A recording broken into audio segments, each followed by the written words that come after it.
Well, when a child and parent get torn apart, things are never the same. And one author documented her story of being thrown into a rice sack by child traffickers and then scouring the world for her birth parents. What an amazing story. Joining us now is Priyanka Hammond. She's the author of Abandoned but Not Forgotten. And this obviously based upon a true story.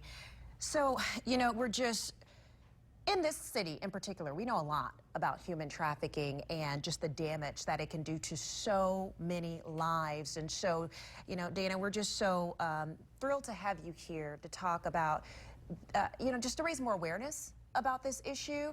And you've been a very outspoken voice against child trafficking and abuse and neglect within the foster care and adoption system. So let's go ahead and first of all start with people knowing a little bit about your story. It starts when you were 4 years old and you were abducted by child traffickers in India, right? That's correct. So let's talk a little bit about what progressed from there. Wow.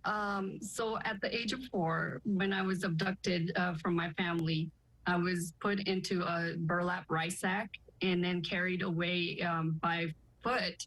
A stranger was carrying me away, and it just taken me God knows where. And I was very freaked out about that.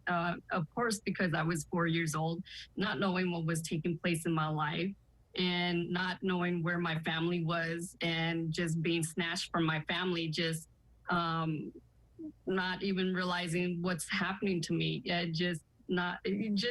Everything was just a scary moment for me. Oh, I could just only imagine being 4 years old, just processing what was happening. And so eventually you were rescued by police, but then you found your way to the United States, and then you had to make your way through the foster care system. And unfortunately, you went through a lot of traumatic situations there. Yeah. It wasn't a great growing up time for me.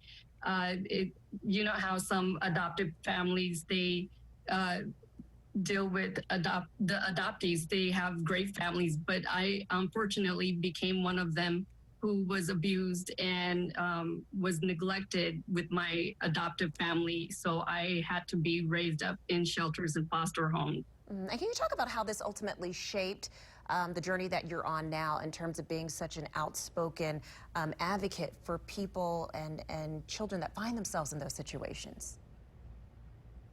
Yes, the whole point is to impact lives. And that's why I'm telling my story now, so I can be a lot more impactful and be a voice for the voiceless. And it's so important. And, we just want to talk about your book, Abandoned but Not Forgotten. So obviously this is a book that's been very well received. Where can people find this book, and what do you ultimately hope that they will walk away with in terms of trying to make a positive impact? Yes, they can find my book on humantraffickinginc.com or DanaPriyankaHammond.com, which is my author website. And this is what it looks like, Abandoned but Not Forgotten. Well, definitely you're making sure that your story and your voice is heard, definitely not forgotten. And we appreciate you spending a little time with us to tell us more about it. And we'll have to bring you back so we can delve a little deeper into this and we can share a little bit more about your mission and what you hope to do. But Dana, thank you so much for talking about this very important topic. And you take care and be well. We'll be back on the other side of the break.